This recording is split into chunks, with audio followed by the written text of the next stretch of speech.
Bonjour les loulous, on se retrouve pour la correction de la situation 12. Donc d'abord on nous demande de calculer avec les nombres rationnels. Donc qu'est-ce que c'est qu'un nombre rationnel? C'est un nombre qui peut s'écrire sous la forme d'une fraction. Une fraction, bien sûr, c'est le quotient de deux nombres entiers. Alors on va d'abord commencer par le calcul à la main. Donc ici on me dit j'ai 5 tiers moins 6 fois 1 cinquième. Alors, attention, la multiplication ici est prioritaire. Donc je vous rappelle, le 5 tiers il est toujours là, hein, on le réécrit, moins, et là souvent c'est source d'erreur, vous multipliez les numérateurs entre eux, donc 6 fois 1, et vous multipliez aussi 6 fois 5. Or, je vais l'écrire ici, 6, c'est sous-entendu 6 sur 1. Le quotient de 6 par 1 donne bien 6. Donc moi je vous conseille, pour ceux qui ne maîtrisent pas trop, de l'écrire comme ceci, ça évite les sources d'erreur. Donc ici j'ai bien 5 tiers, moins ici je fais la multiplication des numérateurs 6 fois 1, 6. Je fais la multiplication des dénominateurs 1 fois 5, 5. Vous voyez, ça me donne 6 cinquièmes mais pas 6 trentièmes, hein, c'est archi faux. Ici, maintenant, pour pouvoir additionner, il me faut le même dénominateur. Or, est-ce qu'avec 3, je peux faire 5? Non. 2 fois 3, 6. Donc, je multiplie mon plus grand dénominateur par 2. Est-ce qu'avec 3, je peux faire 10? Non. Etc. Mais quand vous voyez que les dénominateurs sont tout petits comme ici, multipliez-les entre eux. C'est-à-dire, le premier 3, je vais multiplier par l'autre dénominateur, c'est-à-dire 5. Donc ici, je vais multiplier par 5. Au numérateur 5 fois 5, 25. Je multiplie par 5 au dénominateur 3 fois 5, 15. Et ici, lui, je vais le multiplier par le premier dénominateur, c'est-à-dire par 3. Donc 6 fois 3, 18. Et 5 fois 3, 15. Vous voyez qu'on a fait apparaître le même dénominateur en multipliant les dénominateurs l'un par l'autre. Donc ici, j'ai le même dénominateur, c'est-à-dire le dénominateur commun est 15, je peux tout écrire sur le même trait de fraction. Il me reste au numérateur 25 moins 18 qui donne 7. Donc le résultat est 7 quinzièmes. C'est la forme la plus simple, on ne peut pas simplifier. On dit que c'est une fraction irréductible que je ne peux pas réduire. Donc voilà. Donc attention à ce petit piège ici. Ça là, oula, pas beau. Petit bug. Le passage, moi je vous conseille d'écrire 6 comme le quotient de 6 par 1, ça évite les fautes. Donc justement, on va voir. Dans le calcul mental, hop, ici, on me demande de calculer mentalement 5 demi fois moins 7 tiers. Donc je multiplie les dénominateurs, les numérateurs entre eux, 5 fois moins 7, 35.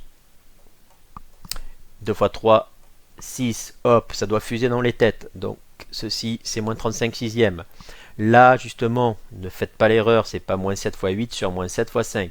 Je vous rappelle, moins 7, c'est moins 7 sur 1. Donc là, dans les têtes, on doit faire moins 7 fois 8, ça fait moins 7 fois 8, 56. Bien sûr, il faut connaître ces tables. Et 1 fois 5, 5 au dénominateur, donc moins 56 cinquièmes. Ici, je peux déjà me débarrasser des signes. Moins par moins, ça fait plus. Ensuite, 3 fois 14, je vous rappelle que c'est 3 fois 10 plus 3 fois 4, donc 3 fois 10, 30, 3 fois 4, 12, donc 30 plus 12, 42. Hop, et 7 fois 5, 35, donc 42 pour celui-ci, 35e. Ensuite, c'est tout pour le calcul mental. Alors, maintenant, les petits problèmes. Donc le problème 54. Hop. Donc, ici, on me dit que pour les fêtes de Pâques, un chocolatier vend le matin les 4 septièmes de ses chocolats. L'après-midi, le tiers de ce qui lui restait. Calculer la fraction de chocolat vendu l'après-midi. Donc déjà, pour pouvoir calculer la fraction de chocolat, c'est-à-dire la proportion de chocolat vendu l'après-midi, il me faut d'abord savoir quelle est la proportion qu'il restait. Donc, je peux le dire, j'ai mon reste.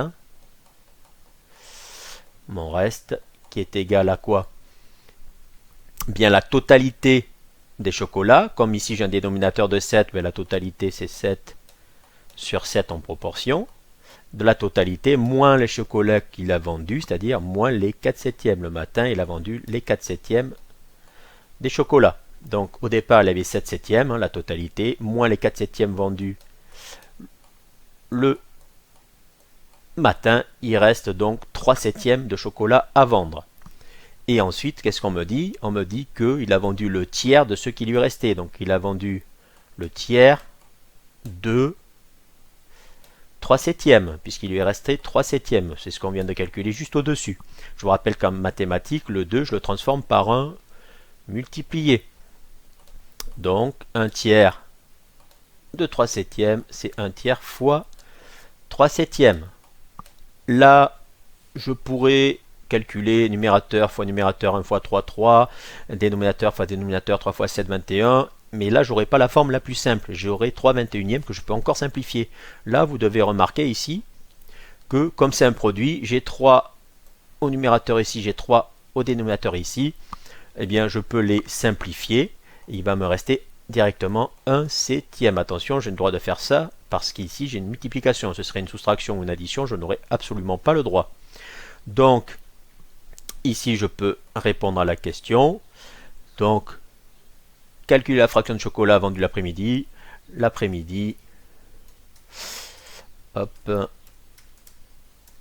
il a vendu. Je vais laisser la place pour écrire la fraction. Il a vendu. Donc, qu'est-ce qu'il dit? La fraction de chocolat dont il a vendu.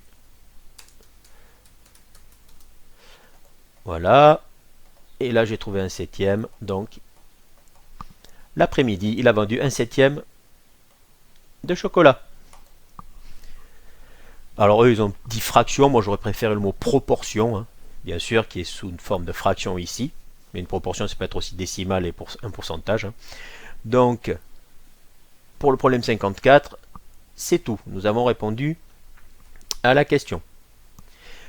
Maintenant, le problème 70.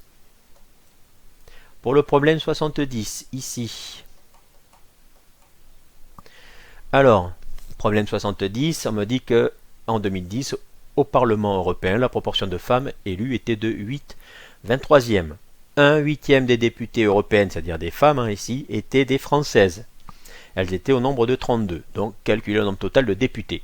Alors là, moi, je vous conseille, à la rigueur, pour ceux qui maîtrisent, ça va. Les autres, de vous faire un petit schéma. Là, je peux ici, ensuite, je sais que tout ça, ben, c'est le nombre de députés. D'accord hein? C'est les députés. Alors, parmi tous ces députés, on me dit que 8/23e étaient des femmes. D'accord? Donc, 8/23e, hop, c'est une petite part, tout ça. Imaginez ça, c'est 23 sur 23. 8/23e, on va dire que c'est ça. Donc, ici, je vais mettre d'une autre couleur. Ici, j'ai les femmes. Hein, donc, vous voyez, hop, les femmes ici représentent c'est pénible, les 8/23e du nombre de députés. D'accord? Et parmi ces femmes, 1/8e sont des Françaises. C'est-à-dire que là, parmi cette petite proportion, hein, j'ai 1/8e ici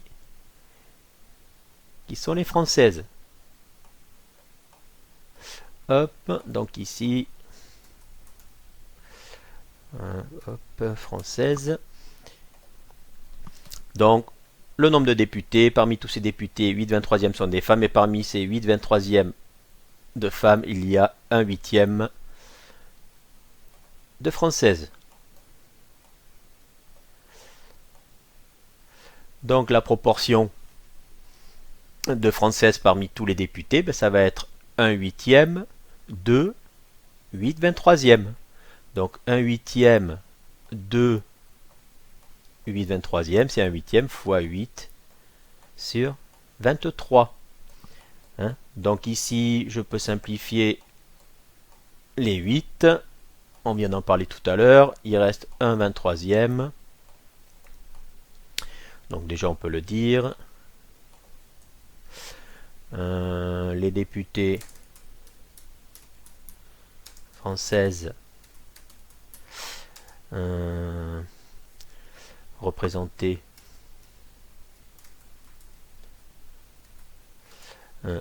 1/23e, hop, j'écrirai après comme ça, du nombre de députés, le nombre de députés en tout, hommes et femmes, hein, bien sûr. Donc ici 1/23e. Or, je sais qu'il y en a 32. D'accord? Donc, je vous rappelle que là, les femmes représentent 1/23e du nombre total de députés. Or, le nombre total de députés, c'est 23/23e. C'est la totalité du disque ici. Hein. Donc, c'est 23 fois plus grand. Donc, ceux qui n'ont pas besoin de se faire un petit tableau hein, et qui multiplient par 23, il n'y a pas de souci. Donc, pour ceux qui ont du mal, ici, on peut se faire un petit tableau. Donc, je vais avoir, dans mon tableau, ici, je pourrais avoir le nombre. Hop. Nombre de députés.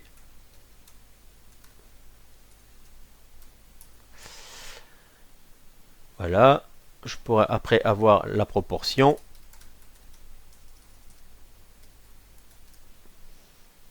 Voilà. Donc, hop. Je vous fais ça à la one again, comme on dit. Donc ici, le nombre de députés, les femmes, j'en ai 32. Elles représentent 1/23e des députés en tout. Et là, ici, si ma proportion était de 23e, bien combien j'aurai ici? Donc on va mettre un joli X plutôt, ce sera mieux. Ah, voilà. Hein. Donc, si les députés sont 32, ça représente 1/23e. Pour en savoir combien il y en a en tout, c'est-à-dire 23/23e, alors on pourrait faire l'égalité des produits en croix. Hein, la calculatrice, c'est simple pour le faire aussi à la main. Hein. Mais là, on peut remarquer quand même que pour passer de la première colonne à la deuxième colonne, ici, je fais fois 23. D'accord? Donc, forcément, pour passer de la première ligne ici, première valeur à la deuxième valeur, je fais aussi fois 23. Ça veut dire que x est égal à 32 fois 23. Donc ici, bon, c'est très mal écrit, on va le réécrire ici, x égale 32 fois 23. Un peu de calcul mental. Je peux décomposer ici 32 en 30 plus 2. Donc 30 fois 23, je fais d'abord 3 fois 23, 69, fois 10, 690, 2 fois 23, 46, 690 et 46, 736. Et donc je peux répondre à la question posée. Le nombre total de députés européens. Hop, on va mettre vers le haut, ce sera mieux quand même. Était de 736. On aurait pu tourner la phrase différemment. Il y avait 736 députés européens.